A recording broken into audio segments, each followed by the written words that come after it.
My husband said I was dead to hide his shame. Years later, his luxury wedding, IARRIVED. And my truth shattered his perfect empire. My name is Myra Lawson.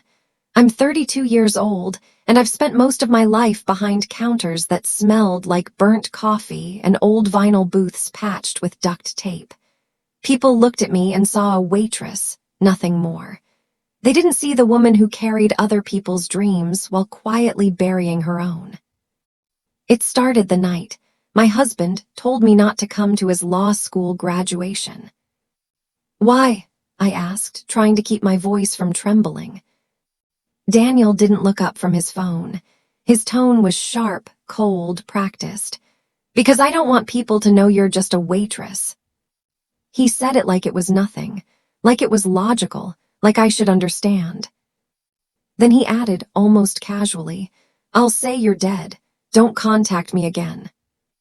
I stood there in the middle of our small apartment, the one I had worked double shifts to pay rent for, holding the dinner I cooked for him, meatloaf and mashed potatoes, still steaming in the pan. He didn't even notice when I dropped the fork. I left that night crying. But that wasn't the end. Years later, on the morning of his wedding, my phone wouldn't stop ringing. His mother, his bride, his friends, all asking the same question, their voices trembling with confusion and panic. What happened? And before I tell you what did, let me take you back to the place where it all began. Riverside Diner, the corner of 5th and Morrison. The place that smelled of bacon grease and dreams too small for skyscrapers. The floor tiles were cracked from decades of footsteps. The jukebox only played old songs, Fleetwood Mac, the Eagles, voices from a past that refused to die. For 6 years, that diner was my kingdom. I knew every booth, every flickering light, every regular customer's mood just by the way they folded their napkin. Maria worked mornings, tough, warm, the kind of woman who could sense a bad tipper before they even sat down. Devin was the dishwasher who studied business at night, always saying, "Every job teaches something, Myra. Even scrubbing plates teaches patience." And Joe, our cook, silent, gruff, and kind in his own quiet way. When I looked tired or sad, he'd slide a slice of pie across the counter without a word. His way of saying, "You're not alone." That was my world, not glamorous, not easy, but mine. Then one Tuesday night during finals week, Daniel Lawson walked in. He was 29, exhausted, and broke, the kind of tired that came from chasing dreams bigger than his wallet. He sat at the back booth, counting quarters, trying to decide if he could afford both coffee and food. I brought him coffee anyway, and a grilled cheese sandwich. When he tried to pay, I smiled and told him it was a mistake order that would go to waste, but I paid for it myself. He looked up at me with eyes that seemed grateful, humble. That was the first time I saw the man I would marry. He came back the next night, and the one after that. We started talking between orders, about his classes, about life, about how unfair the world could be. He told me he wanted to be the kind of lawyer who helped people who couldn't afford justice. I believed him. I believed everything he said. 6 months later, we got married at the courthouse. No dress, no guests, just us, Maria and Devin as witnesses. It wasn't glamorous, but it was ours. Our first apartment was a 1-bedroom above a laundromat. The walls were thin enough to hear the neighbors argue, and the smell of detergent never left the air. But I loved that place because it felt like the start of something real. Daniel would study late into the night while I soaked my aching feet after double shifts. We dreamed about our future, his law firm, our first home, maybe a baby someday. I worked extra hours to help him through school. When his student loan was delayed, I covered rent. When his books cost more than we had, I went without new shoes for another 6 months. He said he'd never forget it. But people forget. And some people choose to. The change came slowly, small things at first. He stopped introducing me as his wife at study group events. Then, he stopped introducing me at all. At a faculty dinner, someone asked what I did for a living. Daniel jumped in before I could answer. "She works in customer service," he said quickly. He never said the word waitress again, like it was something dirty.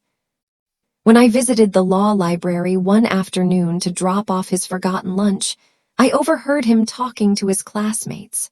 One asked if he was seeing anyone. He laughed. "No, I don't have time for relationships right now." I stood there frozen, holding the lunch I'd made for him, the one with his favorite sandwich, and realized I wasn't even a secret anymore. I was a ghost. When I confronted him, he said I misunderstood, that it was just easier not to explain things, that people from his world wouldn't understand someone like me. Someone like me. Those 3 words changed everything. He started attending events alone. He said they were professional. I started seeing fewer photos of us on his social media, until one day there were none. When I asked why, he said, "Employers check profiles, Myra. I need to look credible." Credible? He made me feel like a liability. And the more ashamed he became of me, the harder I worked, as if effort could fix what pride had already broken. Then came graduation, the day I thought would be our victory.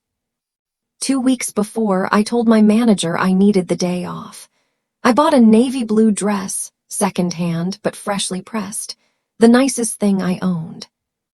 When I told Daniel, he went quiet, then said, "Don't come."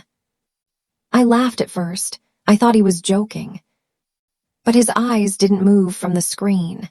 "Don't come," he repeated. "I don't want people knowing you're just a waitress."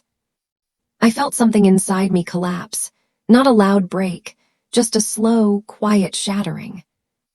"You're embarrassed of me," I whispered. He looked up finally, his voice void of emotion. "I'm being realistic, Myra. Everyone there will be from families with money, influence. I can't have them meeting you and wondering why I married that." That. He couldn't even say my name. I wanted to scream, to throw something, to make him feel what I felt, but I didn't. I just stood there, my chest tightening, my hands trembling. And then he said the words that ended everything. "I've already told people you died a few years ago." At first, I thought I misheard him. He looked at me calmly, like it was a business decision. "It's cleaner that way. If anyone asks about you, just don't contact me. Please, let's not make this harder." He walked away, closed the bedroom door, and started studying again, as if he hadn't just buried me alive. That night, I sat on the couch staring at the wall until morning, and when the sun rose, I packed my things quietly. No note, no goodbye, just silence. I left behind the man I once believed in, the man I built my life around, and returned to the only place that had ever felt steady. Riverside Diner. Maria hugged me. Devin helped me move. Joe slid another slice of pie across the counter without a word. And somehow, life went on. It took years, but I found myself again. I saved every tip, took online classes, moved into management at a café, and eventually I opened my own place, Myra's Table. Small, cozy, filled with the smell of fresh bread and old stories. People came not for fancy meals, but for comfort, for warmth. And I gave them that. Then one morning, years later, my phone started ringing, over and over. Daniel's mother, his bride, his friends. All panicked, all asking the same question. What happened? I didn't understand until I turned on the news. Daniel Lawson, 35 years old, was found unconscious at his own wedding reception. His speech, the one he had planned to deliver, never happened. But something else did. Someone had sent an email to every guest, every colleague, every reporter covering the event. An anonymous message. Attached was a video. A video of Daniel, years ago, sitting in our tiny apartment, telling me I was an embarrassment, telling me he'd told people I was dead. I had forgotten that moment was recorded.